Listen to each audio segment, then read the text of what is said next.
भगवान एक ऐसा नाम है जो नाम सुनते ही हमारे मन में सुकून पैदा होती है।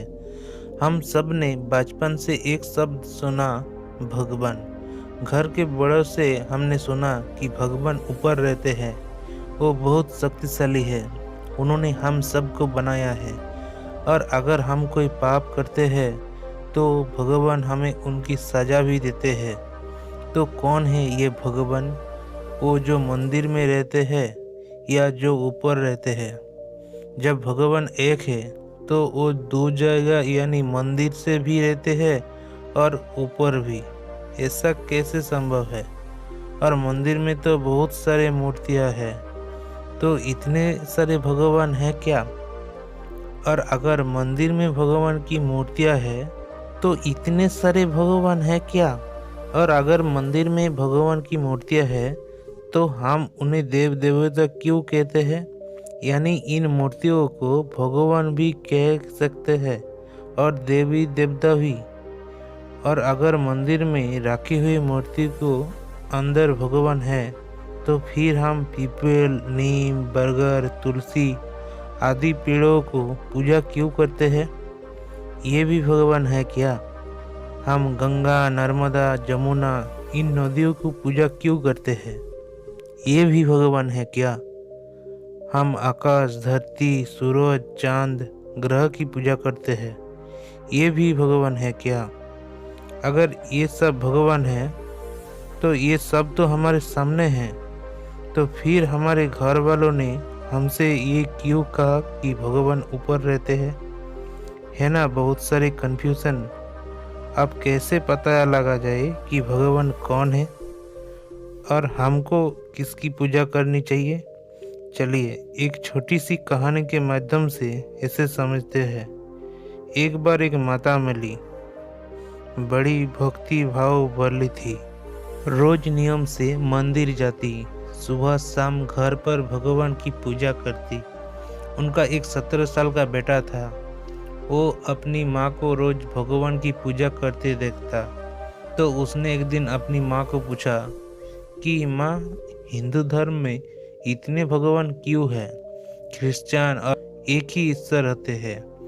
माँ बच्चे से कहती है कि बेटा, हिंदू धर्म सही सारे भगवान हैं, यही असली भगवान है। बेटा कहते हैं तो माँ, भगवान तो एक ही होना चाहिए ना। तो अगर इतने भगवान हैं तो इनका तो भी कोई न तो कोई प्रधान होगा। वो कौन है? जिस तरह एक परिवार होता है, उनमें से इतने सारे लोग होते हैं, लेकिन कोई तो एक हेड ऑफ फैमिली होता है ना, जिससे परिवार के मुखिया कहते हैं। तो ये सारे भगवान का प्रधान कौन है? अब माँ सोचने लगता है और बच्चे के प्रश्न का उत्तर नहीं दे पाती, और इसीलिए वो माँ जब भी अपनी बेटे को कहते हैं बेटा मंदिर चलो, तो बच्चा मना कर देता है। मंदिर जाने के बाद मैं इतना कंफ्यूज हो जाता हूँ कि मैं अपनी मन से किस भगवान को पूजा करूँ। तो उस बच्चा को लगता है कि वो मंदिर जाकर अपना टाइम वेस्ट कर रहा है, इसीलिए वो बच्चा मंदिर जाना पसंद नहीं करता और वो कहता है इससे अच्छा तो चर्च चला जाता हो, कम से कम एक भगवान तो अपने मन में एकाग्रत कर सकता हो। माँ अपनी ये बच्चा को बात सुनकर बहुत उदास हो जाती है और उसे लगता है मेरा बेटा नास्तिक बनता जा रहा है। लेकिन आज अगर आप अपना आसपास देखिए तो ये प्रॉब्लम हर माँ की है, क्योंकि आज का युवा आध्यात्मिक से बहुत दूर चला जाता है और इसीलिए दुनिया में ज़्यादातर लोग यही सोचते हैं, अरे छोड़ो भगवान की बातें, एक जीवन मिला है, मौज करो, खाओ पियो। और ये एक प्राकृतिक नेचर बनता जा रहा है और उसका कारण कहीं ना कहीं हम हैं, जो हम अपने बच्चों को या इस समय पीढ़ी को ये क्लियर नहीं कर पाएगी कि ईश्वर का वास्तविक स्वरूप क्या है, क्योंकि कहीं ना कहीं शायद हम खुद भी नहीं जानते कि ईश्वर या भगवान है कौन। कौन है भगवान? इस पर एक कहानी याद आती है। एक ब्राह्मण था। ब्राह्मण का बेटा बहुत बीमार हो गई। वो उसे लेकर डॉक्टर के पास गया। डॉक्टर ने जवाब दे दिया कि आप इसे भगवान बचा सकते हैं, हमारे पास अब इसका कोई इलाज नहीं है। ब्राह्मण कृष्ण का भक्त था। उसने कृष्ण की पूजा आरंभ की। 2 दिन तक लगातार श्री कृष्ण की पूजा करता रहा। 2 दिन के बाद एक पड़ोसी आकर कहता है, अरे तुम कब से श्री कृष्ण को याद कर रहे हो? इसी समय में थोड़ी ही कृष्ण जी को याद करना चाहिए। ब्राह्मण कहता है, तो फिर? तो पड़ोसी ने कहा, ऐसे समय में माँ को पुकारना चाहिए। माँ का हृदय करुणा वाला होता है। तुम माँ को याद करो, देखना तुम्हारे बेटा बिल्कुल ठीक हो जाएगा। माँ जरूर तुम्हारी प्रार्थना सुनेंगी। अब ब्राह्मण को लगा बात तो सही है। अब उसने माँ की भक्ति करना शुरू कर दिया। हे माँ, मेरे बच्चा को बचा ले। 2 दिन तक लगातार माँ की भक्ति करते रहा। तभी एक तीसरा पड़ोसी आकर बोला, अरे ऐसे समय में माँ को थोड़ी पुकारना होता है। ब्राह्मण ने कहा, तो फिर? तो पड़ोसी ने कहा, अरे विघ्नहर्ता तो गणेश जी है, तुम गणेश जी को आराधना करो, देखना ये विघ्न मिट जाएगा। उसे लगा, हाँ बात तो सही है। उसने गणेश जी का भक्ति आरंभ कर दी। 2 दिन तक गणेश जी की पूजा करता रहा। तभी वह एक मित्र संबंधी आए और बोले, अरे तुम गायत्री मंत्र का जप करो, देखना चमत्कार होगा। उसको लगा, हाँ बात तो सही सुने हैं, गायत्री मंत्र जप करने से चमत्कार होता है। अब उसने गायत्री मंत्र आरंभ कर दिया। 2 दिन तक लगातार गायत्री मंत्र करता रहा। तभी उसके दूसरे रिश्तेदार बेटे को देखने आई।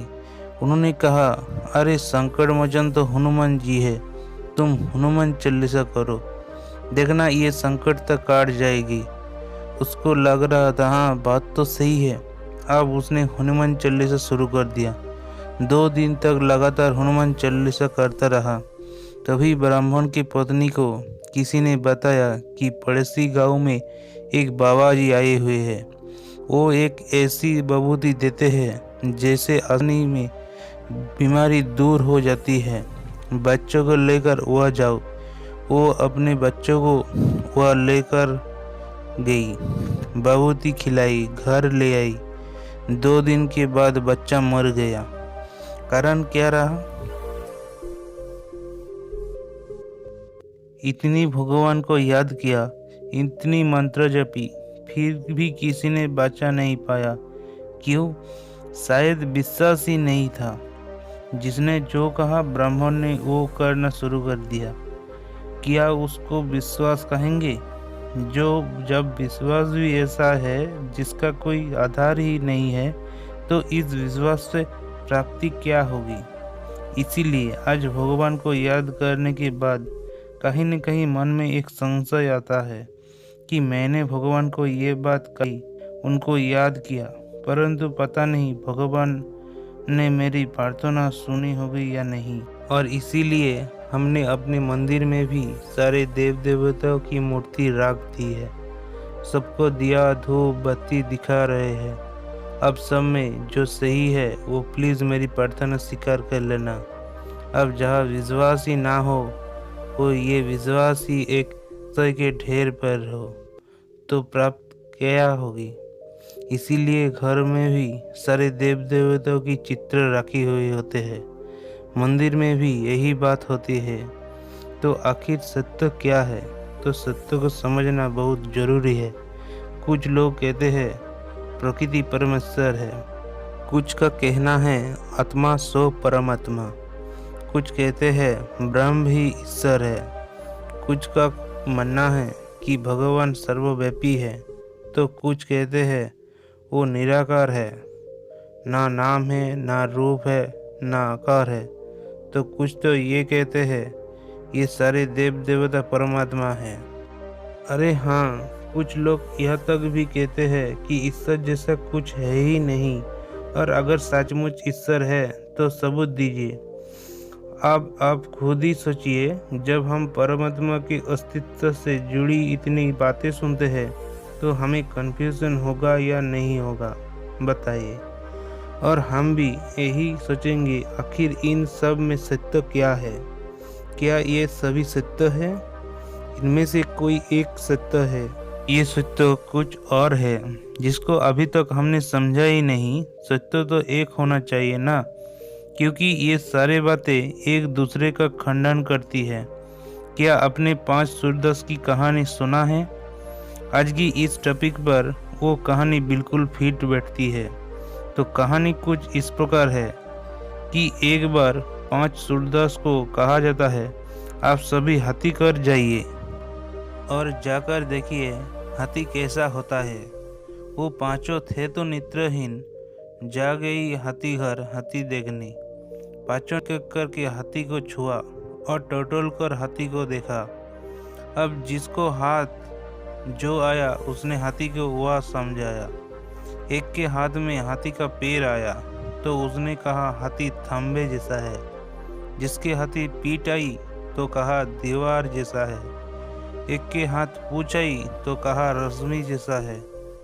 अब दूसरे के हाथ सूंड आई तो कहा सांप जैसा है। कान आता है सूप जैसा है। आखिर सत्य क्या है?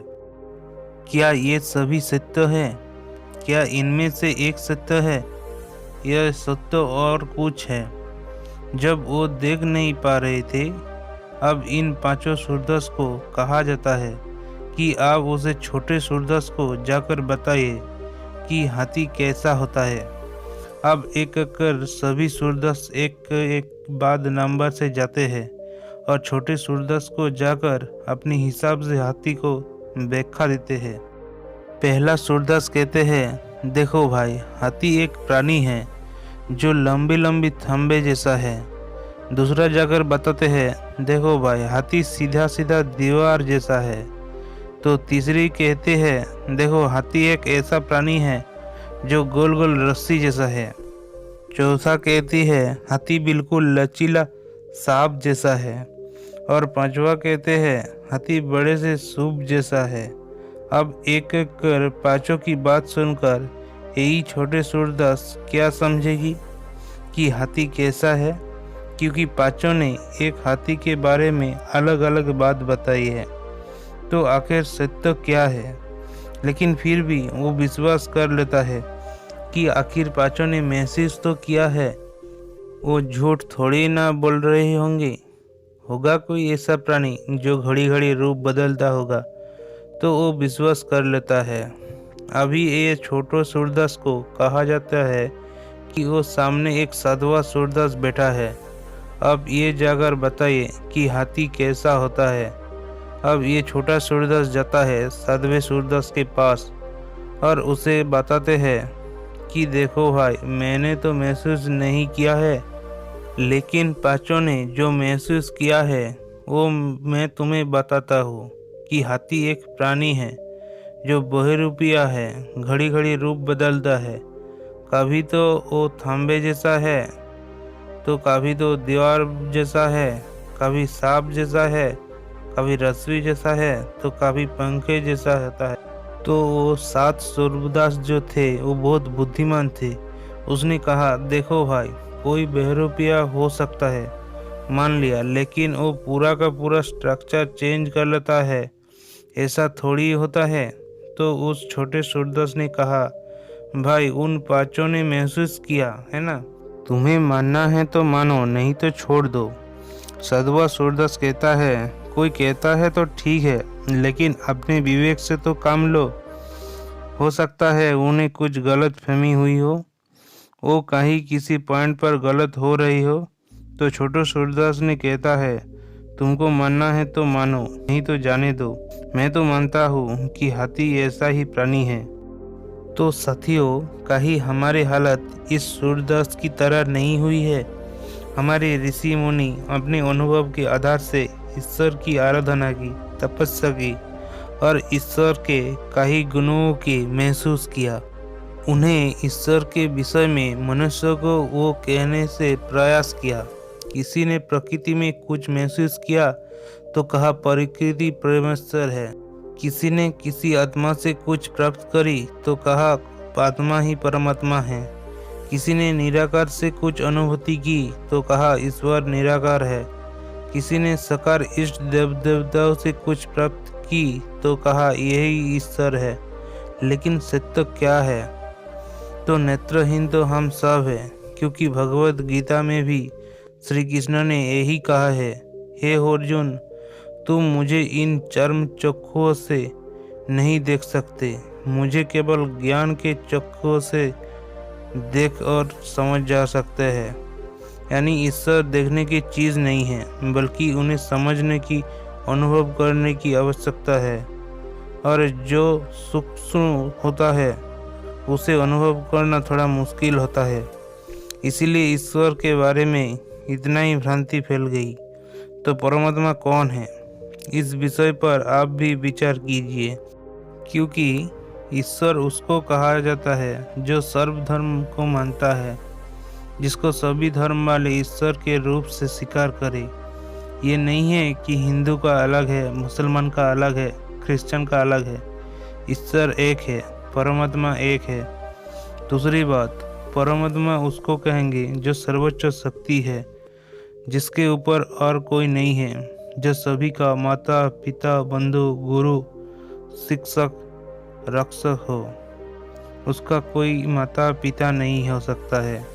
इसीलिए हम प्रार्थना में यही गाते हैं कि तुम्हें वो माता च पिता में वो, तुम्ही वो बंधु च सखा तो में वो।